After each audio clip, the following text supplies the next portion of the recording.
जय श्री कृष्णा, जय श्री राधे। मार्गशीर्ष मास का महत्तम और कथा सुनने वाले सभी भक्तों का आज की कथा में हार्दिक स्वागत है। भगवान श्री कृष्ण चंद्र और माँ श्रीमती राधा रानी की कृपा सदैव सदैव ही आप सभी पर और आपके परिवारजनों पर बनी रहे। तो आइए सुनते हैं आज की कथा। कर्तन जी ने संन्यास ग्रहण कर लिया। परमात्मा के लिए सभी सुखों को त्यागना ही संन्यास कहलाता है। संन्यास की विधि देखने से ही वैराग्य होता है। सन्यासी की क्रिया में विरजा होम करना पड़ता है।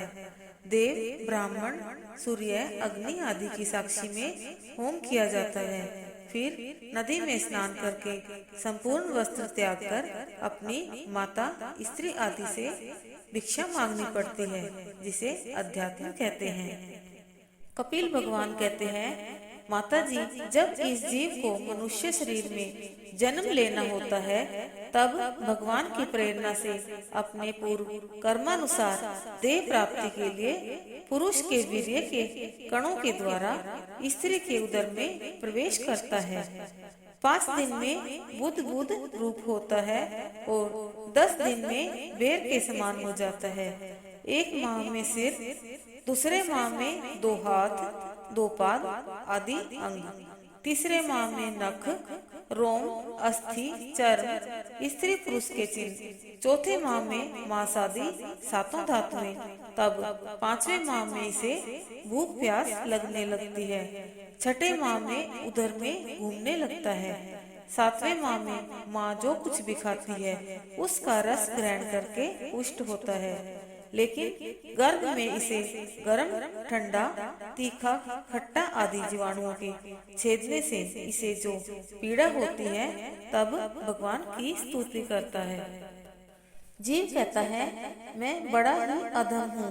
भगवान ने मुझे जो इस प्रकार की गति दिखाई है वह मेरे योग्य ही है। वे अपनी शरण में आए हुए इस नश्वर जगत की रक्षा के लिए अनेक प्रकार के रूप धारण करते हैं। अतः मैं भी भूतल पर विचरण करने वाले उन निर्भय चरणार बिंदों की शरण लेता हूँ। अतः मैं व्याकुलता को छोड़कर अपने हृदय में भगवान विष्णु के चरण स्थापित कर अपनी बुद्धि की सहायता से शीघ्र ही इस संसार सागर से पार लगा दूंगा, जिससे मुझे अनेक प्रकार के दोषों से युक्त यह संसारी दुख प्राप्त न हो। बार बार जन्म लेना, माता के गर्भ में पड़ा रहना और मानव तन पाकर मान, मोह, मद आदि द्वंद्वों में भटकना ही नरक की यातना, पीड़ा एवं कष्ट समझना चाहिए। श्री कपिल देव जी कहते हैं, माता जी, जो लोग सकाम भाव से गृहस्थी के धर्मों का पालन करता है, वह तरह तरह की कामनाओं से मोहित रहने के कारण भगवत धर्म से विमुख हो जाता है और यज्ञों द्वारा श्रद्धा पूर्वक देवता तथा पितरों की ही आराधना करता है। देवता और पितर ही उसके उपास्य रहते हैं। अतः वह चंद्रलोक में जाकर उनके साथ सोमपान करता है। जब उसका पुण्य क्षीण हो जाता है, तब पुनः इसी लोक में लौट आता है। जो विवेकी पुरुष अपने धर्मों का अर्थ भोग विलास के लिए उपयोग नहीं करते, बल्कि भगवान की प्रसन्नता के लिए ही उनका पालन करते हैं, वह अंत में सूर्य मार्ग के द्वारा सर्वव्यापी पूर्ण पुरुष भगवान को प्राप्त होते हैं। इसलिए माता जी, अब तुम भी अत्यंत भक्ति भाव से भगवान हरि की चरण शरण में जाओ। अतः समस्त जीवधारियों का हृदय कमल ही उनका मंदिर है। गर्भाधारण से लेकर अंत्येष्टि पर्यंत तक सब संस्कारों को विधि पूर्वक करने वाले ये सकाम कर्मी सूर्य से दक्षिण तथा पितृयान या धूम्र मार्ग से पिन्नीश्वर अर्यमा के लोक में जाते हैं और अपनी ही संतति के वंश में उत्पन्न होते हैं। हे माता जी, मैंने तुम्हें यह ब्रह्म साक्षात्कार का साधन रूप ज्ञान सुनाया। इसके द्वारा प्रकृति और पुरुष के यथार्थ स्वरूप का बोध हो जाता है। निर्गुण ब्रह्म विषय ज्ञान योग और मेरे प्रति किया हुआ भक्ति योग, इन दोनों का फल एक ही है। मैत्रेय जी कहते हैं, विदुर जी, श्री कपिल भगवान के ये वचन सुनकर करदम जी की प्रिय पत्नी माता देवहूति के मुंह का पर्दा फट गया और वे तत्व प्रतिपादक सांख्य शास्त्र के ज्ञान की आधारभूमि भगवान कपिल को प्रणाम करके उनकी स्तुति करने लगी। विदुर जी, इस प्रकार देवहूति ने श्री कपिल देव जी के बताए हुए मार्ग के द्वारा थोड़े ही समय में नित्ययुक्त परमात्मा स्वरूप श्री भगवान को प्राप्त कर लिया। जिस स्थान पर उन्हें सिद्धि प्राप्त हुई थी वह परम पवित्र क्षेत्र त्रिलोकी में सिद्ध पद नाम से विख्यात हुआ। महायोगी कपिल जी भी माता की आज्ञा लिए पिता के आश्रम से ईशान कोण की ओर चले गए। वहाँ स्वयं समुद्र ने उनका पूजन करके उन्हें स्थान दिया। वे तीनों लोगों को शांति प्रदान करने के लिए योग मार्ग का अवलंबन कर समाधि में स्थित हो गए। श्री मैत्रेय जी कहते हैं, हे विदुर जी, स्वयंभू मनु की पत्नी महारानी शत्रुपा से 2 पुत्र और 3 कन्याएं हुई। पुत्रों के नाम प्रियव्रत और उत्तानपाद तथा कन्याओं के नाम आकुति, देवहूति और प्रसूति। तीनों कन्याओं के विवाह हुए। आकुति का रुचि प्रजापति से, देवहूति का करदम जी से और प्रसूति का दक्ष प्रजापति से किया। रुचि प्रजापति की पत्नी आकुति के गर्भ से एक स्त्री पुरुष का जोड़ा उत्पन्न हुआ। उसमें जो पुरुष था वह स्वयं भगवान विष्णु यज्ञ स्वरूप धारी थे और जो स्त्री थी वह स्वयं भगवती लक्ष्मी जी की अंश रूपा दक्षिणा थी। क्योंकि इनका विवाह पुत्री का धर्म के अनुसार हुआ था, अतः मनु जी आकुति के पुत्र को तो घर ले गए और पुत्री को उन्हीं के पास रखा। जब दक्षिणा विवाह के योग्य हुई तो उसने यज्ञ भगवान को ही पति रूप में प्राप्त करने की इच्छा की। तब भगवान ने उससे विवाह किया। भगवान ने प्रसन्न होकर उससे 12 पुत्र उत्पन्न किए। उनके नाम हैं तोष, प्रतोष, संतोष, प्रद, शांति, इडस्पति, इद्म, कवि, विभु, स्वहन, सुदेव और रोचन। ये ही स्वयंभू व मनवंतर में तुषित नाम के देवता हुए। उस मनवंतर में मरीचि आदि सप्तऋषि थे और भगवान यज्ञ ही इंद्र थे। प्रियव्रत और उत्तानपाद मनु पुत्र थे। वह मनवंतर इन्हीं दोनों के बेटों, पोतों और दोहित्रों के वंश से छा गया। देवहूति, करदम जी ने देवहूति से 9 कन्याएं और 1 पुत्र कपिल जी हुए, जिनका वर्णन पहले कर चुके हैं। अब उनकी कन्याओं के वंश का वर्णन सुनो। मरीचि ने कला से 2 पुत्र उत्पन्न किए, कश्यप जी और पूर्णिमा। पूर्णिमा के 2 पुत्र विरज और निष्वंग तथा 1 कन्या देवकुल्या। यह ही अगले जन्म में गंगा जी बन गई। अत्रि अनसुईया से दत्तात्रेय, दुर्वासा और चंद्रमा। ये क्रमशः भगवान विष्णु, शिव और ब्रह्मा जी से उत्पन्न हुए। अंगिरा ने श्रद्धा से 4 कन्याएं, सीनी वाली, कुहू, राका और अनुमति तथा 2 पुत्र भगवान उतथ्य जी और बृहस्पति जी। पुलस्त्य जी ने हविर्भु से 2 पुत्र महर्षि अगस्त्य और विश्वश्रवा। इनमें अगस्त्य जी दूसरे जन्म में जठराग्नि हुए। विश्वश्रवा मुनि की पत्नी इड़विड़ा के गर्भ से यक्षराज कुबेर और दूसरी पत्नी पोषणी के रावण, विभीषण और कुंभकर्ण हुए। पुलह ने गति से 3 पुत्र कर्मश्रेष्ठ और सहिष्णु। क्रतु ने क्रिया से 60,000 पुत्र उत्पन्न किए। वे सभी ब्रह्म तेज से देदीप्यमान वाल खिल्यादि ऋषि। भृगु जी ने ख्याति से 2 पुत्र धाता और विधाता तथा 1 कन्या, जिसका नाम श्री धाता से अयाति, अयाति से मृकंड और मृकंड से मार्कंडेय। विधाता ने नियाति के गर्भ से प्राण नामक पुत्र उत्पन्न हुआ। प्राण से देवशिरा का जन्म हुआ। भृगु जी के एक कवि नामक पुत्र भी थे। उनके भगवान उष्णा शुक्राचार्य हुए। वशिष्ठ जी ने अरुंधति से 7 पुत्र चित्रकेतु, सुरोचि, विरजा, मित्र, उल्वण, वसुर, वृक्षान और युमान, इसके अलावा दूसरी पत्नी से शक्ति आदि कई पुत्र हुए। अथर्वा ने शांति से दधीचि, जिनका दूसरा नाम अश्वशिरा भी था, मनु जी की तीसरी कन्या प्रसूति के वंश का वर्णन। दक्ष प्रजापति ने प्रसूति से 16 कन्याएं हुई। इनके नाम इस प्रकार हैं: श्रद्धा, मैत्री, दया, शांति, तुष्टि, पुष्टि, क्रिया, उन्नति, बुद्धि, मेधा, तितिक्षा, हिम, मूर्ति, स्वाहा, स्वधा और सती। इनमें से प्रथम 13 धर्म को ब्याही गई। स्वाहा अग्नि को, स्वधा पितरों को और सती भगवान भोलेनाथ को ब्याही। इन कन्याओं के वंश का वर्णन इस प्रकार है: मूर्ति देवी ने नर नारायण को जन्म दिया।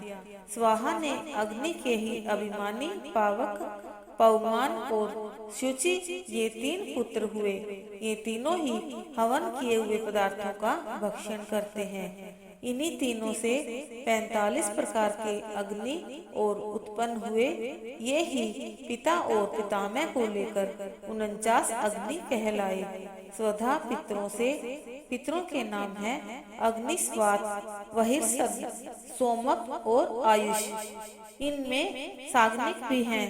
इन पितरों के स्वधा से धारिणी और वयुना नाम की 2 कन्याएं हुई। वे दोनों ही ज्ञान विज्ञान में पारंगत एवं ब्रह्म ज्ञान का उपदेश करने वाली थी। सती महादेव जी की कोई संतान नहीं हुई, क्योंकि सती के पिता दक्ष ने बिना ही किसी अपराध के भगवान शिव जी के प्रतिकूल आचरण किया था। इसलिए सती ने युवावस्था में ही कोपवश अपने शरीर का त्याग कर दिया। श्री विदुर जी ने पूछा, ब्राह्मण प्रजापति दक्ष तो अपनी लड़कियों के बहुत ही स्नेह करते थे, फिर उन्होंने अपनी कन्या सती का अनादर करके शीलवानों में सबसे श्रेष्ठ श्री महादेव जी से द्वेष क्यों किया? महादेव जी तो चराचर के गुरु हैं, वैर रहित शांत मूर्ति, आत्माराम और जगत के परम आराध्य देव हैं। उनसे भला कोई क्या वैर करेगा? तब श्री मैत्रेय जी ने कहा, विदुर जी, एक बार प्रजापतियों के यज्ञ में सब बड़े बड़े ऋषि मुनि देवता और अग्नि आदि अपने अपने अनुयायियों के साथ एकत्र हुए थे। उसी समय प्रजापति दक्ष ने भी सभा में प्रवेश किया। उन्हें आया देख ब्रह्मा जी और महादेव जी के अतिरिक्त सभी सभासद अपने अपने आसनों से उठकर खड़े हो गए। इस प्रकार सभी सभासदों से सत्कार पाकर ब्रह्मा जी को प्रणाम करके उनकी आज्ञा से दक्ष प्रजापति अपने आसन पर बैठ गए। परंतु महादेव जी के द्वारा कुछ भी आदर न पाकर दक्ष को बड़ा क्रोध आया और सबके सामने ही महादेव जी को बहुत बुरा भला कहा, किंतु महादेव जी ने इसका कोई प्रतिकार नहीं किया।